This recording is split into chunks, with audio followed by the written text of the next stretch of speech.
Rain fell softly over the city, enough to blur the streetlights into halos. John sat beneath the awning of a closed shop, shoulders tucked in, hands hidden inside sleeves that were too thin for January. He kept his eyes low, not from shame, but from habit, because eye contact often brought trouble. Beside him lay Max, a brown dog with a white mark on his chest and a tired look in his cloudy eyes. Max's ribs showed through his fur, yet his tail still moved when John whispered his name. John had promised Max two things years ago, warmth and safety. He had kept that promise the best he could. On cold nights, John wrapped Max first. When he found food, he broke it in half and pretended he was not hungry. He could survive being uncomfortable, but he could not watch Max suffer. Today felt worse than most. Max's breathing sounded tight, as if every breath had to be earned. John pressed his palm to Max's side and tried to count the rise and fall. The rhythm was there, but weak. John spoke to him in a low voice, telling him about the day they met behind a corner store, when Max was small enough to fit inside John's coat. Back then, Max had looked at John like he was the safest place in the world. Across the street, a black car stopped at a red light. In the back seat sat David, a man in his 30s with a suit and a calm face. People knew his name from buildings and news clips. They called him a billionaire, as if it explained everything about him. David usually moved through the city without noticing its corners. That afternoon, David had left a meeting early. Someone had praised him, and the praise felt empty. He asked his driver to take the longer route back, not for scenery, but for silence. At the red light, David looked out the window and noticed the shape under the awning. He saw a man first, then he saw the dog, and something in him stopped. He remembered being a kid, holding a sick puppy while his mother warmed water for a cloth. He remembered feeling powerless. He had built his life to never feel that again. The memory came back so sharply that his throat tightened. The light turned green, but David spoke before the car moved. He told the driver to pull over. The driver hesitated, then parked near the corner. David stepped out into the rain without an umbrella. Cold drops hit his face and soaked his hair. It felt honest. John saw the man walking toward him and braced himself. He had met people who pretended kindness and then laughed. He had met people who filmed him. John lifted his chin anyway, because Max was watching. David stopped a few feet away. He looked at Max's thin frame, the muddy paws, the tired eyes. Then he looked at John's hands resting on the dog's back, rough hands, careful hands. David noticed how John kept checking Max's breathing, like a quiet prayer. "You take care of him," David said. John gave a small nod, unsure what the man wanted. "He takes care of me," John replied. His voice was steady, but his eyes stayed guarded. Max opened his eyes for a moment, glanced at David, then closed them again. He did not have the energy to judge anyone. He only wanted to stay close to John. David reached inside his coat and pulled out a credit card. He held it out as if it were simple. "You can use this for 24 hours, he said. "For anything you need." John stared at it as if it might vanish. "No," he said. "I cannot." "You can," David replied, and his voice held no threat. John's fingers curled into Max's fur. He did not want to hope. Hope had hurt before. "Why?" John asked. "People do not do this." David looked at Max again. "Because he needs help," he said. "And because you did not ask." Cars passed, spraying water along the curb. David stayed still, arm extended, waiting as if he understood that John's pride was not stubbornness, but survival. John swallowed. Max's breathing hitched, and that small sound made the decision for him. Pride would not pay a doctor. John reached out and took the card. His hand shook, and he hated that it shook, but he held it anyway. "There is no trick," David said. "Bring it back tomorrow, this same corner, this same time." John searched David's face, trying to find the catch. He found tiredness instead, and something like sadness. "What is your name?" John asked, because names made strangers human. "David," the man said. John nodded slowly. "I am John," he said, then looked down at Max, "and this is Max." David repeated the name quietly, as if it mattered. Then he hesitated, took off his coat, and placed it gently over Max. The coat was heavy and warm, and it covered Max like a shield. Max sighed and did not pull away. "You do not have to," John said, voice rough. "I want to," David replied. David walked back to the car, rain darkening his suit. The car rolled away, leaving only the hiss of tires and the steady rain. John sat still, staring at the card in his palm.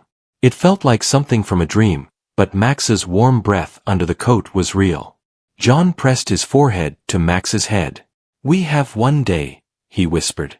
"We will not waste it." He stood carefully and lifted Max into his arms. Max was lighter than he should have been. John held him close, keeping the coat wrapped around him, keeping the card safe in his pocket. John started toward the nearest animal clinic, stepping through puddles, eyes forward, because if he looked back at that corner, he might lose the courage to keep going. John walked for several blocks with Max held close to his chest, moving slowly so the dog would not feel every step. The city looked different when hope mixed with fear. Streetlights felt brighter, sounds sharper, and time seemed thinner. Max rested his head against John's shoulder, breathing shallow but steady, trusting him completely. The animal clinic stood at the end of a quiet road, its sign glowing softly against the dark sky. John hesitated at the door, his hand hovering near the handle. He had been turned away from places before, not with anger, but with polite distance. He looked down at Max, who opened one eye and wagged his tail once, weakly. That small movement pushed John forward. Inside, the air was warm and clean. A woman behind the counter looked up and smiled gently. She noticed Max first, then John. She did not ask where John lived or why his coat was worn. She only asked the dog's name. "Max," John said quietly. The woman nodded and called for help. Soon another person came, and then another. Max was lifted onto a table with care. John stayed close, his hands never leaving Max's side unless asked. He answered questions honestly, even when the answers were hard to say. Tests were done. Time passed in pieces. John sat on a chair, his foot tapping without sound. He held the black card in his pocket like a fragile promise. When the doctor finally spoke, her voice was calm and kind. Max was sick. Not from one thing, but from many days of hunger, cold, and a sickness that had grown quietly. Treatment could help. Comfort could be given. Time could be made gentler. John listened without interruption. He nodded once. He did not ask how much it would cost. He only asked if Max would hurt. The doctor said they would make sure he did not. John placed the card on the counter with steady hands. "Do what he needs," he said. Hours passed while Max received care. John was allowed to sit nearby. He watched the small rise of Max's chest, the slow blink of his eyes. He spoke softly, telling Max about warm days, about parks they had once passed, about how proud he was of him. When Max finally slept deeply, John felt his knees weaken. A nurse brought him water and a simple sandwich. John ate slowly, realizing it was the first food he had touched that day. He did not enjoy it fully, but he knew he needed strength. Later, the doctor returned and explained the next steps. Medicine. Rest. Follow-up visits. John agreed to everything. He signed where he was told. The card passed from hand to hand, quiet and powerful. That night, John stayed in a small room near the clinic. It was not fancy. It was clean. Max slept on the bed, wrapped in the heavy coat David had given. John slept on the floor beside him, one hand resting on Max's side, waking often just to feel him breathe. Morning light crept through the window. Max was awake, eyes clearer than the day before. He licked John's fingers slowly. John smiled, a real smile, the kind that used to feel natural long ago. John went out briefly to a nearby store. He bought soft food, a warm blanket, and a new leash. He stood in the aisle for a long time, choosing carefully, counting silently. He did not buy anything for himself. Back at the room, he fed Max gently. Max ate a little, then rested again. John brushed his fur with his fingers, cleaning away weeks of dirt. He spoke in a calm voice, telling Max how brave he was. John wrote a short note on a scrap of paper. His handwriting was uneven, but the words were clear. He folded it carefully and placed it beside the card. When the 24 hours neared their end, John wrapped Max in the blanket and returned to the clinic one last time. The staff smiled at him like he belonged there. The doctor knelt and scratched Max behind the ears. John left the card and the note at the desk. He did not wait to see if anyone read it. He stepped outside with Max and sat on a bench, holding him close, watching the sky shift colors. Across town, David sat in his office, unaware of where the card had gone, yet feeling restless. He checked the time more than once.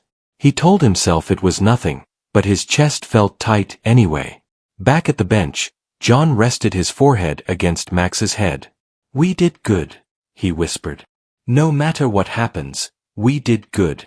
Max's tail moved slowly. His eyes closed. The city moved around them, loud and busy, but for that moment, John and Max existed in a quiet space built only from care and choice. David stood near the large window of his office, looking down at the moving city below, yet not truly seeing it. Meetings had passed, calls had ended, but his mind stayed fixed on a quiet corner street and a tired brown dog. He told himself he had done enough, yet the feeling did not leave. Something unfinished followed him like a shadow. When the clinic called, David answered on the first ring. The staff spoke kindly, explaining that the card had been used only for care, medicine, and comfort.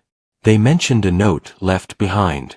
David closed his eyes as he listened, his grip tightening on the phone. He asked where the man and the dog were now. David drove himself this time. He did not bring a driver or wear a suit. He wore a plain jacket and moved through traffic impatiently. He reached the clinic and parked without care for the space lines. Inside, the staff recognized him immediately, not as a wealthy man, but as someone connected to Max. They led him to a quiet area where John sat with Max wrapped in a blanket. Max looked smaller than David remembered, yet peaceful. John looked up, surprise flashing across his face, then something like relief. "You came back," John said softly. "I needed to," David replied. David knelt beside them, ignoring the floor.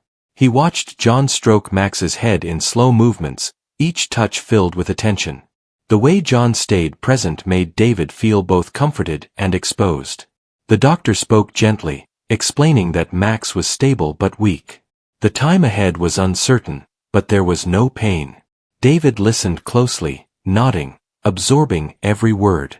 After the doctor left, silence settled between the two men. It was not awkward. It was heavy with shared understanding. "You used the card well," David said. John shook his head. "I just used it for him," he replied. David studied John's face, seeing lines shaped by weather and time, but also strength. "You could have chosen yourself," David said. John smiled faintly. "He chose me first," he answered. Those words settled deep in David's chest. He sat back against the wall, feeling something shift inside him. 4 years, he had measured worth through growth and success. Here, worth was measured through care given freely. David asked about John's past, not out of curiosity, but respect. John shared simple details. A job lost. A place gone. Friends who faded. Through it all, Max remained. Max was constant. David shared less about himself, but enough. A childhood marked by quiet struggle. A life built fast. A loneliness hidden under comfort. John listened without judgment. As the day moved on, David stayed. He brought food. He arranged a small apartment near the clinic, nothing fancy, just warm and safe. He did not frame it as help. He framed it as a place to rest. John accepted with a nod, pride softened by trust. Days passed slowly. David visited often. Sometimes they talked. Sometimes they simply sat together, watching Max sleep. David learned how to be quiet without feeling empty. Max had moments of strength, lifting his head, wagging his tail. He also had moments of deep rest. John stayed through all of it, unwavering. David began to see how love looked when stripped of comfort. One afternoon, David brought a small toy he had found at a store. Max sniffed it and nudged it weakly. John laughed softly, a sound David had not heard before. It stayed with him long after he left that day. As the weeks moved forward, Max grew tired more often. His breaths became slower. The doctor spoke gently about the nearing end. John listened with calm acceptance, though his eyes showed grief. David stood nearby, feeling helpless in a way money could not fix. On the final evening, the room was quiet. Soft light filled the space. John sat on the bed, holding Max close. David stood at the foot of the bed, unsure of his place, yet unable to leave. Max rested his head against John's chest. His breathing slowed. John whispered thanks for every morning and every night they had shared. His voice did not shake. His tears fell silently. David watched as life eased out gently, without struggle. He felt his own tears fall freely, unashamed. In that moment, the weight of the world seemed to pause. Afterward, John remained still, holding Max for a long time. David did not interrupt. When John finally looked up, his eyes were red but steady. "He was loved," John said. "Yes," David replied. "He was." David helped arrange the quiet details that followed. He stayed until John was ready to rest. When he left that night, the city felt different to him. Smaller, quieter, more real. David knew his life would not return to what it had been before. Something had opened inside him, something he could not close.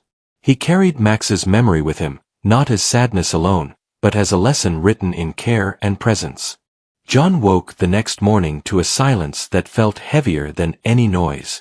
The room was clean and warm, yet something essential was missing. He sat up slowly, his hands reaching without thinking toward the place where Max used to rest. The bed was empty, the blanket folded neatly, and the air felt still. He sat there for a long time, breathing slowly, letting the truth settle in his chest. Max was not suffering. Max was not cold. Max was not alone. Those thoughts did not erase the pain, but they gave it shape. John stood and washed his face, looking at his reflection without judgment. Outside, the city moved as it always had. Cars passed. People hurried. Life did not pause for loss. John stepped into the street and felt the morning sun touch his face. For the first time in years, he did not feel rushed by hunger or fear. He felt empty, but safe. David arrived later that day. He did not knock loudly. He waited. When John opened the door, David did not speak right away. He simply stood there, offering presence instead of words.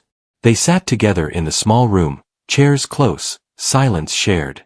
David spoke eventually, his voice calm and grounded. He said that the clinic would honor Max with care given to others like him.